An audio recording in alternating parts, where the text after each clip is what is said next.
Hello, everyone. We're excited to get started today. This is day two, the marathon event that everyone's been waiting for. We're introducing today. My name is Nathan White. This is the inaugural Binational Summit of Laguna, Salada, and Salton Sea Restoration. We're here talking to artists, we're talking to scientists, we're talking to industry, and we're talking about green technology and renewable projects and green jobs. That's most important in these times. So we're going to introduce Greg right now. Greg Bassenian is one of the producers of Miracle in the Desert. Thank you, Greg, for joining us today. Thanks for having me. Yes, and also an artist, activist, and filmmaker, producer. We were going to be doing a little bit of a short preview of your trailer today. If we don't, we're hopeful to actually do a full production on tomorrow evening, if that's okay to share with our internal Zoom audience. Yeah, absolutely. And yeah, so that'll be an exclusive event for all of those people that Zoom in tomorrow. The end of the day, around 4:30, 5 o'clock, we're going to play Miracle in the Desert just for those people tuning in. We'll have to cut it off for our Facebook because that's in production right now. So and that's in the market. So it's available. We'll put your video link in the description too if people want to jump in and purchase that film. But let's get started. Tell us a little bit about your inspiration on the video. Sure, absolutely. So first of all, thanks for having me, and thanks for everybody for joining. Again, my name is Greg. I'm a filmmaker based out of Los Angeles, and the film is called Miracle in the Desert.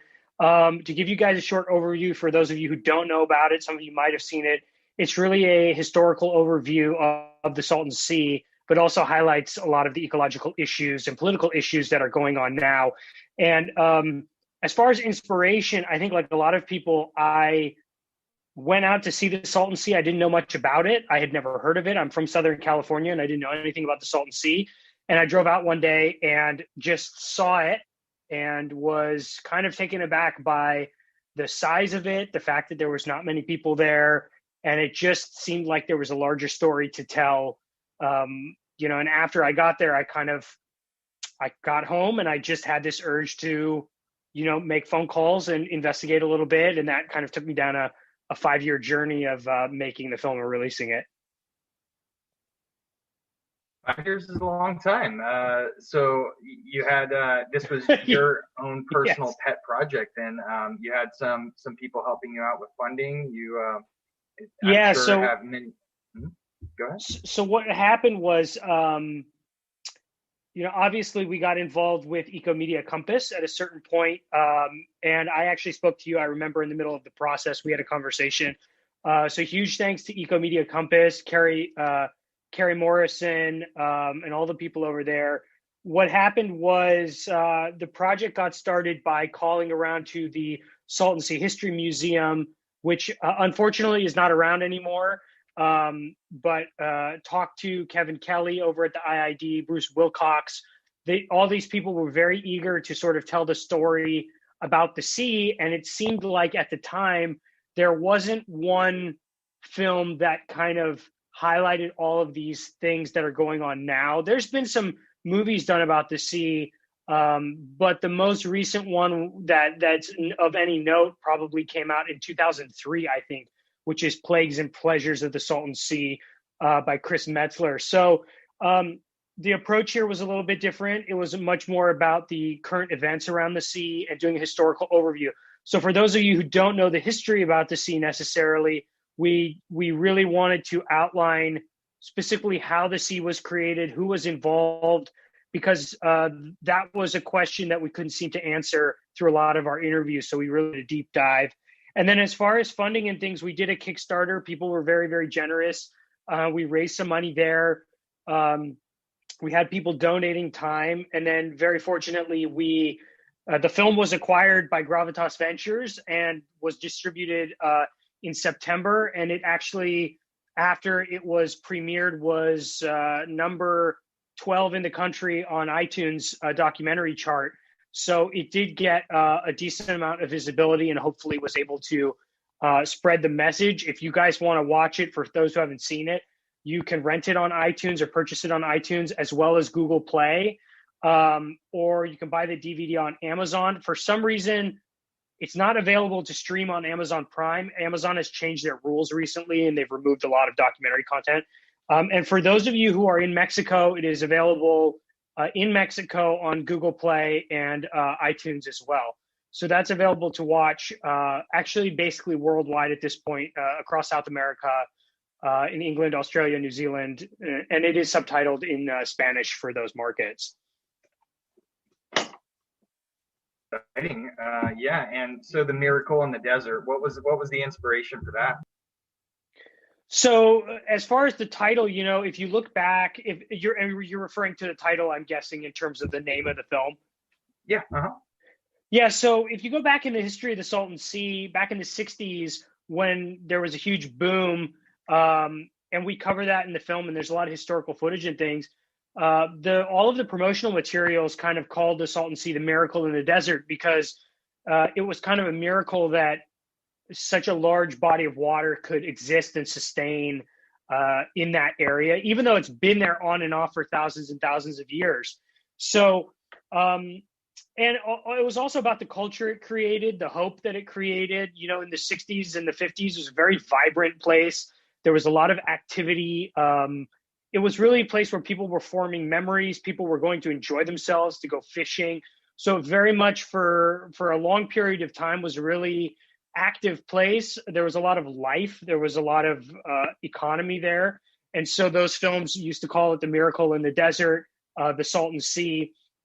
So it was kind of an homage to that wonderful era, and also just to inspire people in terms of, bringing back and restoring the sea to, what it was, showing people what it can be, and, just putting a positive spin on something that sometimes gets, negative press for the wrong reasons, it seems like. Great. Well, I think we have time. Let's run that reel. And I'm excited that you joined us here today. It's always great to have that direct conversation. And yeah, Kerry was amazing. Yesterday, he played us some music and also gave us some background on the Eco Media Compass. We're excited, and for 5, 6, 7 years now, I've been really hopeful about creating that Salton Sea History Museum and giving that a home. So hopefully there's a collaboration opportunity that can be done at Desert Shores. We're planning out that right now, and some of those videos were shown earlier, but that's kind of our hope, is a home base, a science center, and something that's accessible to the community. So yeah, let's roll that footage, and we'll catch you on the back end. Okay.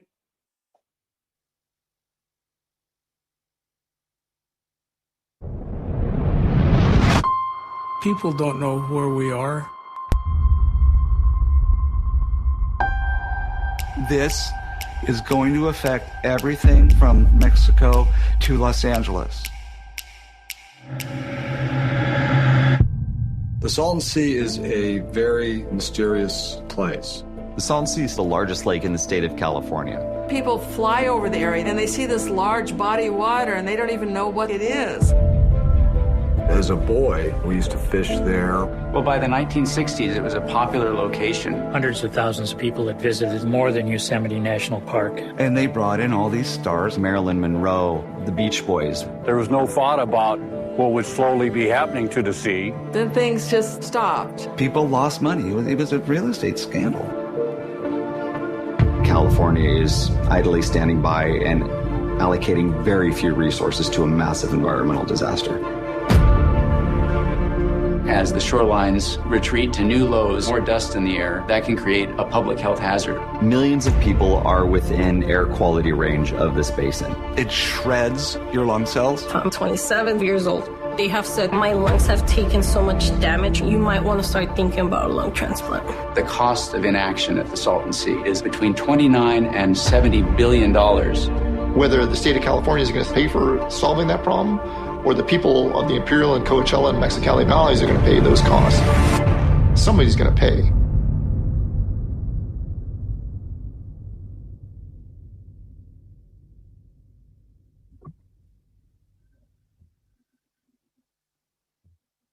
Awesome.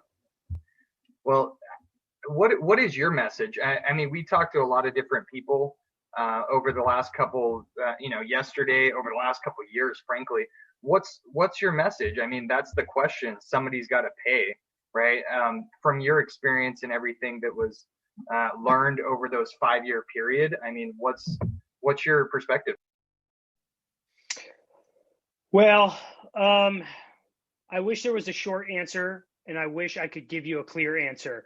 But I think my experience, and maybe it's the experience of a lot of people that get involved in Salton Sea restoration, is that there's a lot of people involved, there's a lot of interests involved, and it's unfortunately a very complex situation that involves water rights and land rights and on all sorts of things. But at a very fundamental level, my message is that the state and the water agencies need to step up, take responsibility, and really commit to some concrete action in terms of restoration. That, on a very simple level, is what, having gone out there for 5 years, 6 years now, I still go out there, and seeing very little happening, is that there's a lot of talk and there's not much action. I know that some of it is blamed on a lack of funds, but there are funds to get some of these things done. There just doesn't seem to be the will or the passion from some of the responsible agencies and people involved on the state level to get out there and really execute these things. For example, Red Hill Bay is one of the things that I think you guys will be talking about. I think Carrie was just out there posting on the Eco Media Compass Instagram. I've been going out there for 7 years now, basically since 2014. And I can remember seeing it when it was white salt crust. I can remember seeing them plow over some of it. And then ever since that point, I can't tell you that there's been much tangible progress. There's been piping laid out there and some things like that. But in the course of 7 years, that's not a particularly massive project. It's in the sense of the Salton Sea, it's relatively small. And that's still not executed. And that was supposed to be done years ago. So I think it's really the state and the water agencies and the local agencies getting together and sitting down and saying, okay, we're actually going to do this. We're not going to play the blame game forever. You can't do that. And do something on behalf of the people of the area and also ecologically to help the area. So I hope that's an answer. I think there's a lot more going on there. But as far as somebody's going to have to pay, that's literal and metaphoric in a way, because somebody is going to have to commit the money and resources to do it, or else the local population is going to pay in terms of health costs, unfortunately. Well, I think Red Hill Bay is a prime example. It's the funding being there and then administration getting in the way, right? Or next steps, or the need to raise another $1 million, right?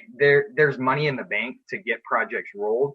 There's money in the bank with the Salton Sea Authority. There's money to be put into projects. I'm very curious, and hopefully we can hear from Patrick, Mr. Patrick O'Dowd tomorrow, who's a general manager. It's a good question, is can there be micro loans for small projects? Can there be a funding program where the state works with Imperial County, and then Imperial County assesses dust mitigation programs and grant funding, right? So there's all these little pieces, but to the larger discussion, I think you're absolutely right, is that there's a lack of understanding and that this is job creation opportunities. If there is a dust mitigation pilot project, I would be driving out there with the tractor because I'm so ingrained and so interested in creating wetlands and habitat, or we'd be driving our floating barges to create wetlands and habitat. So it's always a matter of politics and policy, but when it's under the control of only one or two agencies, it doesn't get out to the general public. And maybe that could be rectified. A big conversation too that maybe we can talk about is more than Red Hill Bay, and what we're describing over these 3 days is that we have private companies, we have investable projects, but there has to be some conduit for match funding, right? And you know, those grant processes, you know, hopefully in the future the SSA could be a grant agency, right? Hey, we're going to have a grant that people can apply to for dust mitigation if they have money in the bank, and all of those things are part of the discussion about getting projects on the ground.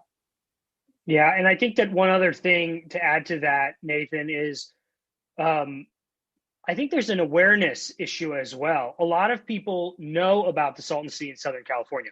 A lot of people have heard of it. In my experience, even though early on I didn't know what it was, when I went out and I asked people about it, they said, "Oh yeah, I've heard of it. It's that odd lake out there in the middle of the desert. I know what it is. I think there's dead fish." But there's beyond that, there seems to be a lack of awareness of the ecological issues. Reason why we wanted to highlight that in the film and really frame it in a way that makes it seem urgent, because it is. And I think that's another thing to be done is continued awareness. I mean, there are some people in El Centro and in that area that aren't particularly aware of what's going on, and that's right in their backyard. So I think that that's a huge challenge for the sea. Is the awareness that it has right now is more about, oh, it's the weird place to go take Instagram photos with dead fish, right? Like, oh, I went there with my friends for a weekend, let me take some photos, and less about this sort of silent disaster that it's turning into. And, you know, I interviewed some people from the Pacific Institute, and, you know, they framed it really well. It's a slow moving problem. It's not like an earthquake. It's not like a fire where people think they've got to deal with it right away. It's something that's a creeping environmental issue, and people unfortunately don't tend to address those until it's almost too late. And then you have to take this massive drastic action, right? You almost reach a point of no return. So hopefully the film raises some awareness. You guys are obviously doing a great job, all of you guys on this Zoom. Continue to speak to people about it, continue to voice your opinions about it, and keep it on the minds of the representatives. I think that's the key. And hopefully, you know, I come from entertainment. If you can get a celebrity involved, that would, you know, drive. If Tom Cruise came out to the Salton Sea and said, "Hey, we should do something about this," it would, you know, there's your awareness right there. But I think that's one of the bigger issues, is not just awareness, but the correct type of awareness about the issues. We'll have an action film after he does his SpaceX action film. Yes, in space. We'll have it in the Salton right. Sea. Yeah. Well, there's an interesting film from, you know, narrated by Michael Madsen, Jewels of the Salton Sea, that's going to be premiering coming up soon. So, you know, that topic is there, but really this is a call to people that are interested. I mentioned previously the Leonardo DiCaprio Foundation, they put funding into the restoration of the vaquita habitat. You know, there was $220 million that went to that effort. They're very interested in tribal funds and things like that. But you're absolutely right. It has to be something that's brought to the forefront. And this is in the backyard of Hollywood. This disaster is going to affect all of those people that are in that region. Us here in San Diego, we're driving those water policies. So, yeah, it has to be forefront. Beautiful. That's a very good example. Is the film Sea of Shadows came out, which was produced by Leonardo DiCaprio. For those of you who don't know, it's about the vaquita and the totuaba trade down in the Sea of Cortez, and that raised a lot of awareness. You know, I didn't know about that, and I saw, just by seeing the trailer of the film, all of a sudden now I know that the vaquita is endangered, and there's huge awareness. So if I had my way again, I would have gotten a celebrity involved, because that would have really driven the awareness for the problem. I can't go back in time, and I'm still very proud of the film, and hopefully people go see it or rent it. But yeah, you know, it's just driving awareness. And if you guys keep doing this and everybody keeps doing it, eventually somebody will come along and hopefully, like a Leonardo DiCaprio, and really bring the issue to the forefront and make it something that people have to pay attention to, as opposed to something that they want to pay attention to occasionally, you know, as seems to be with a lot of things. Absolutely. Greg Bassenian, Miracle on the Desert, thank you so much for joining our call today. Thanks again, guys. And again, it's available iTunes, Google Play, Vudu, Vimeo, and also available in Mexico and South America. Can you type in the chat, drop a link for us too? Yes, I'll drop some links in here so that you guys can find it. Awesome. Thank you guys so much, again. Greg. Thank you. Yeah, I appreciate your time. No problem. Thanks. And so we're going to jump in. I'm going to share the agenda real quick as an overview, and then we're going to step into Mr. Laddie Flock with Floating Islands West, a great advocate. We're going to share his video, and we're going to do a Q&A session with him. But let's go over our agenda real quick for today. So over here. So this is what we're working on today. Today is day 2 of our inaugural Binational Summit for Laguna, Salada, and the Salton Sea. So we've just talked to Greg here shortly about his film. Today we're going to be rolling into a couple different discussions, but focused on the New River, Alamo River, and the Salton Sea. Starting off with Mr. Laddie Flock, CEO of Floating Islands West. Laddie, are you there? We're going to unmute you. We're going to do Dr. John Freeman of Intrinsic and Intrinsic Bio. He also represents the PPCU. We're going to have Mr. Francisco Zamora of the Sonoran Institute. We have a special artist who's a Bombay Beach musician. He's going to be doing some DJ work for us over our lunch break. And then Mr. Rob Simpson is going to talk about the Colorado River Delta and the environmental restoration. Just like was mentioned by Greg, the vaquita and the totoaba, that habitat is critically endangered, and we hope to create a solution to make that environment better. We're going to talk to Francisco Zamora about that as well. He has 2 different parts today, specific to the New and the Alamo River, and then jumping into the Colorado River Delta and the Sea of Cortez. We have the regenerative agriculture, Mr. Christian Baratachi, Barachini, Director of Latin America with the Seawater Agriculture in Baja, California. And then later on today, 3 to 4, we're going to talk to 2 different scientists and groups, the Desert Research Institute and the Earth System Solutions, about regional climate modeling and the effects a project like this could have in the region. And then we're going to wrap up today with Mr. Shapun Nag of Nag Inc. And he's going to talk about real-time geospatial engineering, data integration, and quality assurance. Just on that topic, it's really interesting, but we need to track dust in the region. We need a real-time data tracking system and mapping system, just like we need that for evaporation and water. So that's our agenda for today. I put that in the links. So anybody at the top here can view the agenda if they have. Let's see, we had a question from Hector. Yes, what is your proposal? Yeah, I can drop a link to our PowerPoint presentation to share that with you, Hector. We're talking generally today. The link up at the top too talks about yesterday's discussion, which was overall introduction to the restoration of the Salton Sea, Laguna Salada, and the Sea of Cortez. We call Tres Lagunas. So let's jump into that. Laddie, are you there?